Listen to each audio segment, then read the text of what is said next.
Greetings, Gerbonauts. This is Gerbil Space Program. I'm Bob Fitch, and this is episode number 29 of Project Odyssey, in which we are finishing up getting this configuration all hooked up to 0.25 Kerbal Space Program and everything reconfigured so that it launches properly, so that all the models and textures show up. And right here we're launching the qualification simulation for the new Hydra capsule, which in some ways is completely different from how it was before, and that's why I was going to show it off rather than just say, hey, I launched another Hydra. There are two other reasons actually to show the Hydra launch. One is it's a launch and it gives me an opportunity to tell you about things that have been going on. But first we need to take a look at this new way that I decouple the lower stage. For one thing, it's a solid booster again. Two, it shifts itself out of the way after decoupling. And three, you can see that there's a tiny bit of flame still on the bottom of that booster, just like how real ones have a bit of flame still on the bottom of theirs. So I'm pretty happy with that lower booster stage, and that's a keeper. Okay, so reason one is to tell you what's going on. I'll get to that in a second. And reason two is just in case something goes wrong. I like to record all the launches so that you can see any of the failures. Since this is the first time that this one has ever been launched, I'm kind of expecting that there should be at least something coming up that doesn't work. Oh, and there it is. You can see that the capsule shroud should not be released while the engine is still burning because there's not enough thrust on it. The second problem that I had was on re-entry. This thing did not want to go heat shield first. I tried, this is the first of several launches. I tried over and over and over again, different things, trying to figure out what was wrong with it. I finally figured out two problems with it.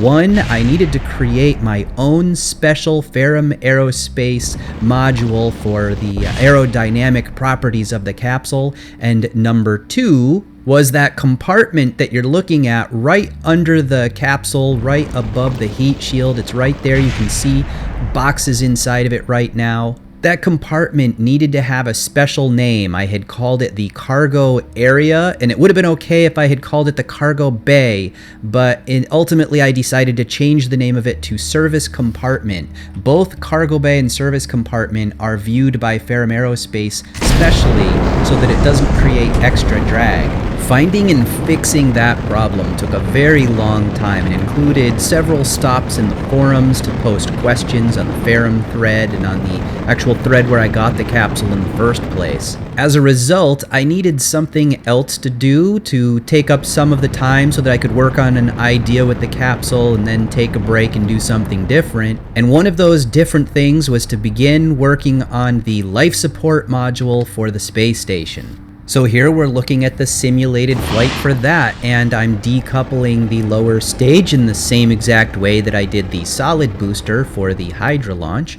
and it worked pretty well so far. No glitches, and at this point I'm thinking I might want to revert soon and try a real launch, but we should at least decouple the fairing and see if it has enough delta V to at least push its way up to the same orbit as the space station before we completely call this one quits. The module itself has no propulsion on it whatsoever, and I'm going to need to bring the space tug over, grab onto it, and then take it back to the station and dock it up with the space tug. So we need to have this lower stage get it not only close, but also match the orbit before it goes and deorbits itself. That way the tug doesn't have to spend much of its own delta V in order to go over and grab it. While we're checking out the orbit here, I really like that trajectories mod. It's the one that was showing the red and white lines to indicate where I would re-enter the atmosphere and where I would actually come down. Pretty cool mod. So in a moment here, we're going to jump into the future. I'm just going to splice together the qualification launch, which you just saw, with the actual docking, because there really wasn't much of a difference between the qualification run and the actual docking. I didn't have to change anything, I simply did it again. So now I'm undocking the tug, and we're sending it over to the New module, which you can see in the distance there, a little purple dot, and then I target it and it becomes a nice little yellow dot. Although I have to figure out exactly which direction to go because it looked like it was coming from one spot and it was actually coming from another. Its trajectory was taking it past the station over on this side, so we flip back around and we head over in that direction. Alright, so earlier I had said there were the 2 reasons, and I gave you one of them and said I would get back to reason number 1, which was an opportunity to just spend some time and tell you what's been going on. Well, beyond working on Odyssey and throwing in some turbo time AMAs, as you know, I also had worked on my real solar system and my stock idea, and it's official, Kerbonauts. We are going to do real solar system history. When I get another chance, maybe a little later in the video to have some time to talk about that, I'll tell you what happened and what my reasoning was. For now, we must check back in with our tug. It was a little bit unstable, but I knew that it would be. I had looked at it in the VAB where I took the module and I attached the tug to the side of it, and then turned on my RCS build aid to see whether it was going to be stable. And I moved a couple RCS engines around here or there, but I could still tell that it was going to be slightly unstable, but I knew that it would be good enough. So I went ahead with it, and sure enough, it was just slightly wobbly at times, but when I was going slow, it was quite easy to move around, particularly when I wasn't running on the liquid engines. The RCS turned out to be fairly stable, much more stable than I had thought it would be from looking at it in the VAB. So slowly but surely, we're bringing it in for a landing on the side here. We're going to have the core section there run through the middle. We've got the airlock running out one side. We've got our solar panels and life support coming out the other now. The very large module here is where all the food is going to be contained. All of these different little bits on the end of it here, each one of them serves a different purpose for the life support. The very large module, as I said, was the food. We also have on there all the other stuff of food, water, oxygen, carbon dioxide storage, wastewater storage, regular waste storage. We got some hydrogen tanks and some methane tanks in order to do the recycling. And then various recyclers like a water splitter to generate oxygen, a Sabatier reactor in order to convert our CO2 into methane, a pyrolyzer to convert the methane back into hydrogen, and a regular water purifier. One by one, I have just gone through all of the different instruments on the outside that can be activated now. With that power module attached that we just docked and all that solar energy coming in, there's plenty of power to run all of the different components, where before there wasn't quite enough power with just those 2 solar panels that were back on the end of that core module. The life support systems won't be turned on yet. We're going to do that once we get some crew up here in a Hydra capsule. Since we're generating about twice as much power as we need right now, I suspect we should be okay even if we turned on all of the life support and filled up the station. Speaking of filling up the station, we can't do that unless we get our KSC here, the mission control, underneath the orbit of Odyssey Station, and then lift off with our new Hydra. This is no longer a qualification launch. This is the real deal. We are sending up 3 Kerbals, and it's not exactly going to match the past, because this capsule can store 6 Kerbals, and the previous one that I had been building could only store 3, and we had only sent up Jebediah and Hadfield. And you remember I had said, oh, Hadfield, why is he on here? We're going to have to come back and answer how something like that happened. And I sort of had a little storyline idea about alternate dimensions and memory things and stuff like that. But at this point, I'm just happy getting my 025 installation up and working again. So I decided that I'd be okay with it if we sort of pretended that never happened. Think of it like another anomaly. Sure, yeah, that's the answer. And instead, we're going to send up Jebediah, who's going to be our pilot. We have Kesla, because we have to take care of science issues. And we have Valentina, because she's the engineer and may need to do some repairs up there, or who knows what up on the station. So if you happen to watch different places like forums and Reddit and stuff, you may have seen some of these pictures already because these were so gorgeous that I had to take some screenshots and post them. Take a look at this thing as it's flying by here. Isn't this thing just absolutely gorgeous? Big props to the Shaka Monkey guy who's taking the different parts from other mods and retexturing them and putting them together in the little package that I was able to pull some of these from. But on top of that, I've also made some of my own modifications, and you can see some of that in the images right here if you know what to look for. You can also see the amazing gimbal on that engine down there, and it even moves around. That's kind of cool. I got that also out of the Shaka Monkey pack. Hey, so let's backtrack a second and go talk about that career versus RSS history thing just one more time. I said that I was going to tell you how the results came to be what they are, and that I'm doing the RSS history. Well, a lot of people were saying, why don't you just do what's fun for you? Because we just like watching whatever you're having fun playing. Well, both ideas sounded equal to me before I started experimenting with them, and so I still didn't know which one I wanted to do, and that's why I thought I would have the community help me make the decision, see if there was one way or another that you would lean, although I was pretty sure that everybody was going to say that the RSS history was the way that they wanted me to go. But the question was also asked, why would you want to do the career one anyway when you spend so much of your time doing modded type things? Well, I've never done the career before, never did the agencies side of it. I did the science career back whenever that was, but I didn't do the new one. Also, if I were doing the stock, then that means I wouldn't need to rebalance all of the broken mod parts. I would be able to share my files with people, and they would be guaranteed to function no matter who you were. Also, stock might be a little bit more challenging because it would add additional restrictions that I would have to deal with, and I like restrictions sometimes. I'd also get to do a lot of part welding, and sometimes that can be really fun to craft new things out of smaller bits, sort of like having a Lego set, where you take little Legos and you put them together until you have something much larger and bigger, greater than the sum of its parts. But all of that is moot because when it came time to really do the 2 episodes, I think maybe I did have a little bit more fun doing the RSS history one, and some of the career stock stuff ended up possibly being just a little bit tedious. And well, certainly, it wasn't that it wasn't fun, but maybe it just wasn't as fun as the RSS history, so that's the one I'm going with. And beside, most of you voted for that anyway. Some people were adamantly going, oh, you should do the stock career one, that would be fantastic, but a lot of people were also saying, even though you're going to change it up, I think it sounds like things that other people have done before, and I really want to learn more about history. So there you go, that's the direction we're going to go. What do you mean, incident on the launch pad? How bad was it? Well, Joseph is assessing the damage now and should be here any minute to give us a status report. Ah, there he is, actually.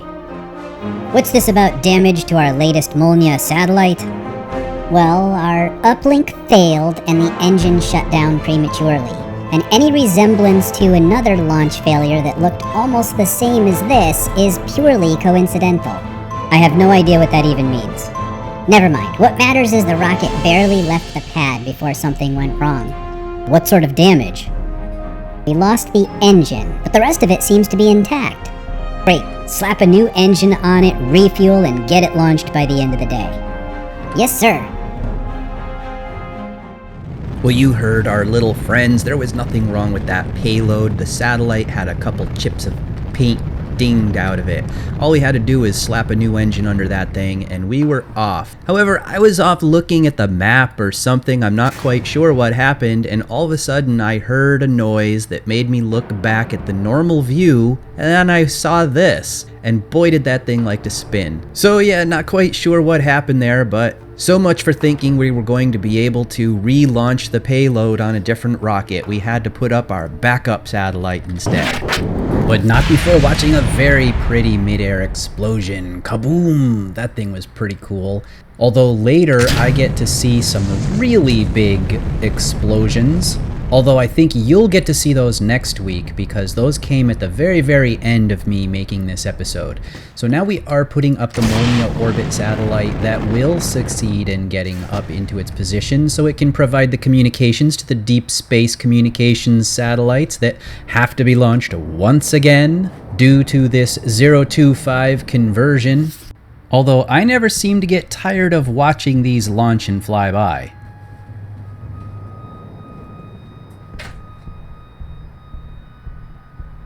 And there, once again, you can see the red and white trajectories lines showing me when I was going through the atmosphere, when I was dangerously going through atmosphere, as well as when I finally gotten out of the atmosphere and it turned all teal.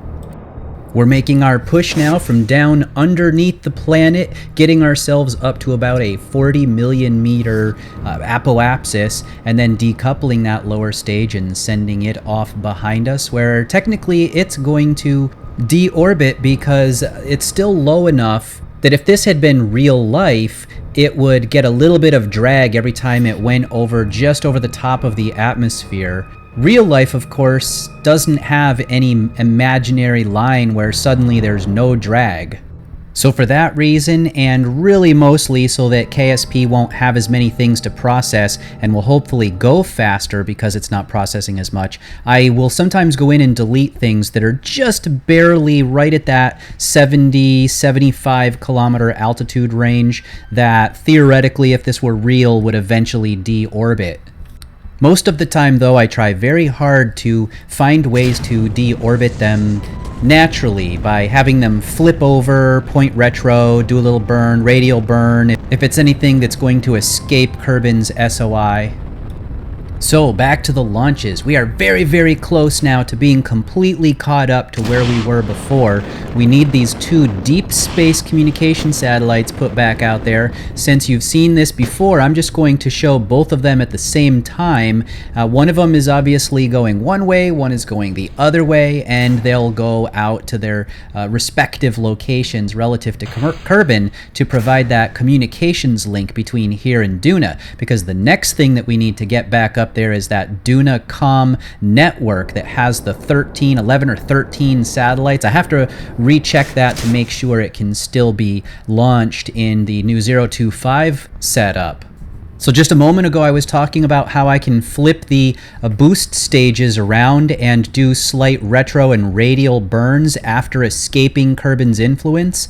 And that's exactly what you just saw right there. It takes very, very little delta V if you flip around and do a slight radial maneuver to have them return back into Kerbin's SOI entirely, and then also deorbit because the radial maneuver will pull that periapsis down into the atmosphere for something like 50 delta V. You can completely deorbit those and not have them go and escape Kerbin's influence along with the payload itself, and then you won't have debris floating around taking up processing time in the CPU while you're trying to render all of the trajectories of all the things that are out there.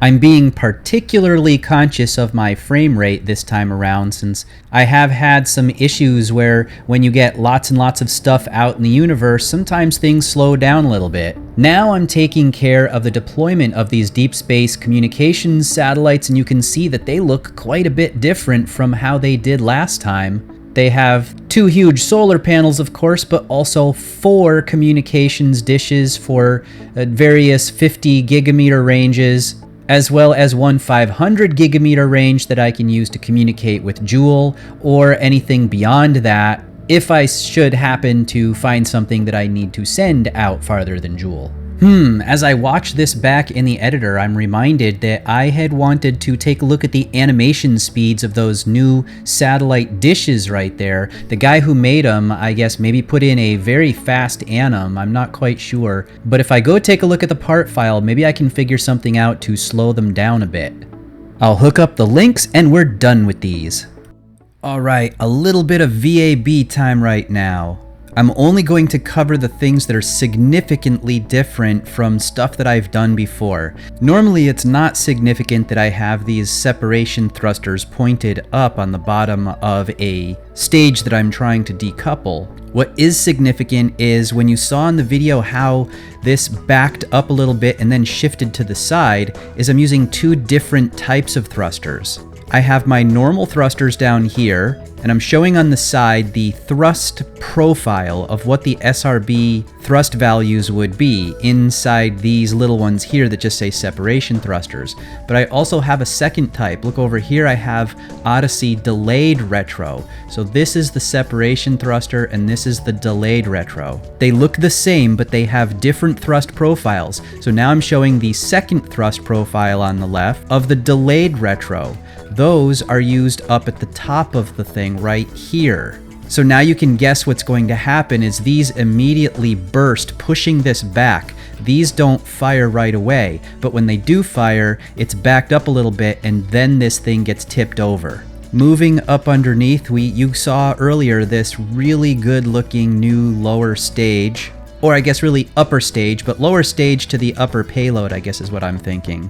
It has various RCS thrusters around on the outside here that are normally not turned on because I don't turn on my RCS until the first stage decouples. After that, I turn on RCS, but all the RCS that's up in here has been disabled. I activate all of that using an action group. You can see my action groups over here. Various things to turn on different antennas and thrusters, solar panels, communications, deployment of the shroud, parachutes, and all that good stuff. We'll take this away, the aviation ring, the bottom ring that connects it up into the top there, and then the shroud. All of this is very similar to how it was in the past, except it's just slightly visually different. And I have this compartment down on the bottom right here underneath the heat shield.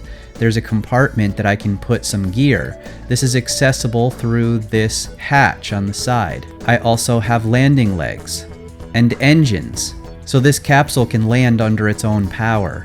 The shroud up here has an issue where I can't activate through action groups both things at the same time. The one I normally use has separated the release of the shroud from the activation of the escape tower. But because this one's all in one thing, I had to create that action group to make it decouple. And I was having a problem with the decoupling not being strong enough. So I put these separation thrusters up here. Again, I used one normal and one delayed retro, delayed fuse, so that it would push up and then flip over a little bit. But even then, I was having some trouble with making these activate at the same time that I decoupled it. So now what I do is I put these into a stage over here. I activate the stage and then quickly hit the action group number that makes this come off. So then this flies away fairly well. Up underneath the capsule's docking little light combo thing here, those are welded lights into the top. I put some RCS. I attached them right here.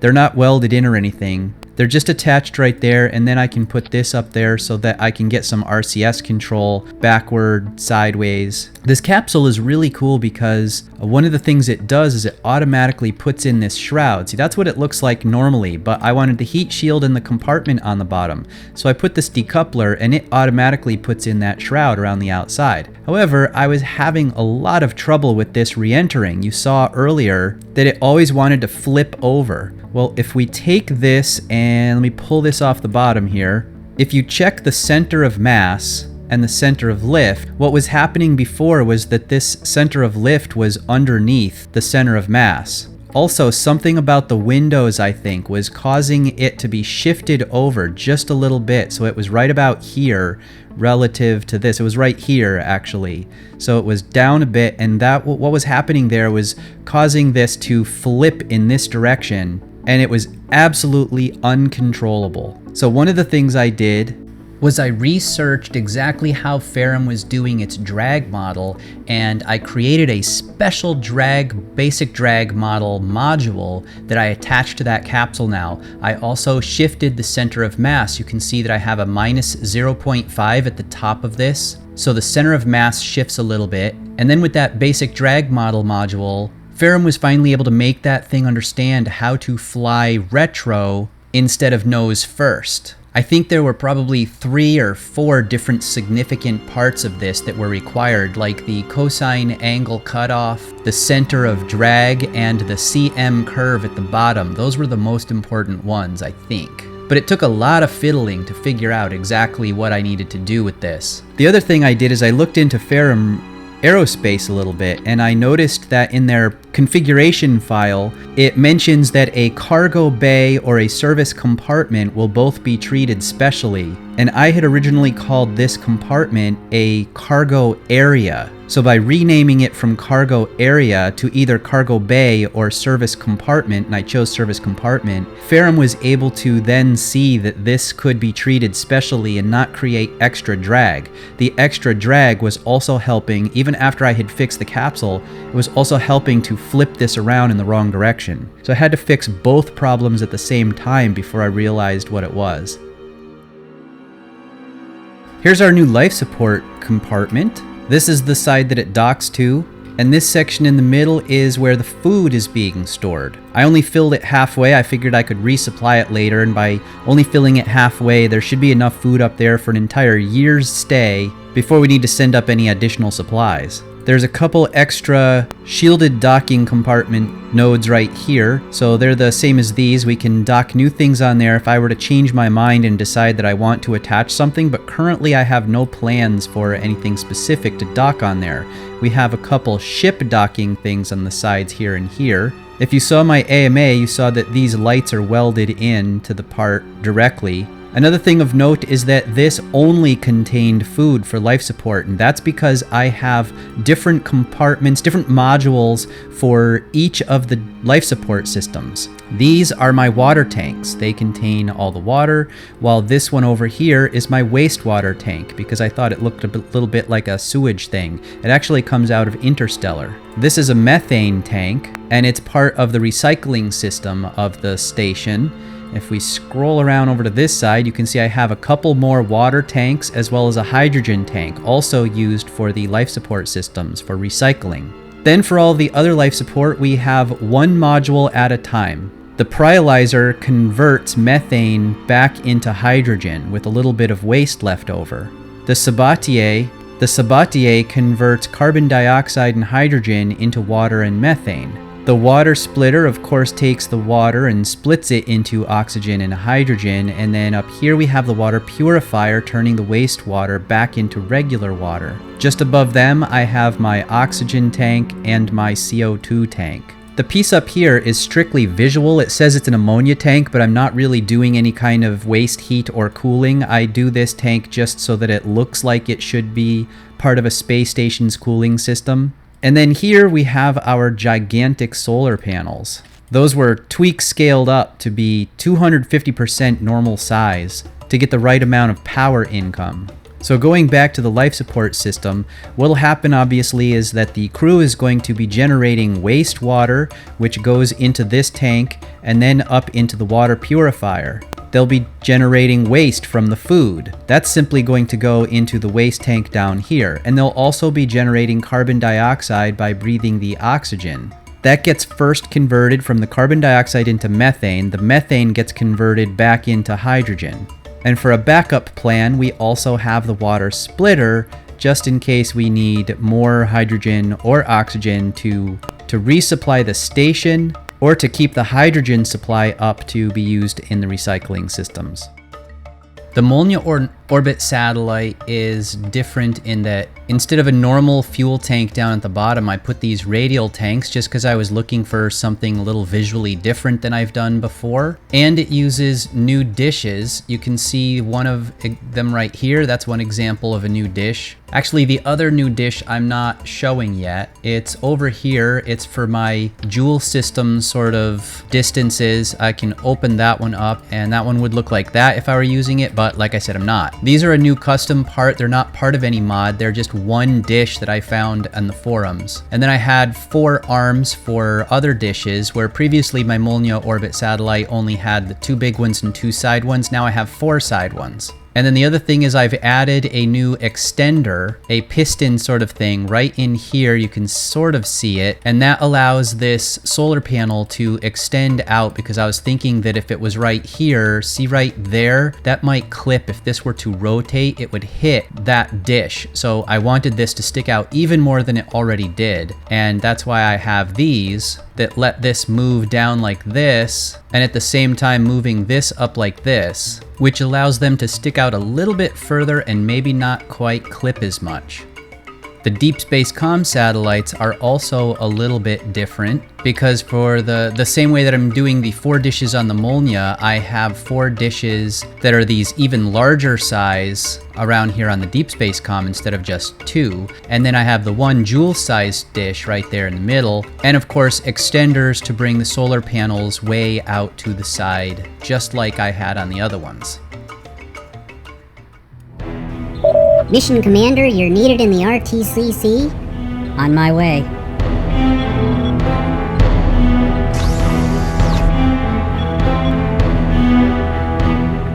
What have we got? Communications restored, but barely, sir. Audio only. Patch us through. This is Mission Control to Raptor 1. Come in. This is Raptor 1. Good to hear you again. Status report. We have 1 prisoner, Bill Kerman. He's been uncooperative so far. We're planning on an away mission to search their base. Affirmative. Continue as planned. Over. Once again, a big thank you to Sean from the forums, who helped me out by rebuilding those 2 rooms we just used in the interlude there. Thank you so much. It saved me quite a bit of time rebuilding the rooms for those. Now we're going to close out this episode with a sneak peek at what's coming up next week. It's finally time to get back to where we were and surpass where we were so many weeks ago now. This launch is the return of the Save Hadfield satellite that's going to head over to Jool in order to collect some of the gases from the upper atmosphere, so that it can then bring it back here to Kerbin, and hopefully we can find a permanent cure for Hadfield by refining some of that into some kind of a medicine. As you can see, the very first simulated launch here isn't going quite so well. But you don't think that we're really going to lose this launch, do you? Nah, Jebediah's at the controls. You know very well that he's quite adept at being able to recover vessels and get them pointed back in the right direction and send them on their way. Now, this won't have enough Delta V to make it to Jool, but that's okay, we're only in a simulation anyway. Well, that is going to do it for this time, Kerbinauts. Until next time, I will see you later.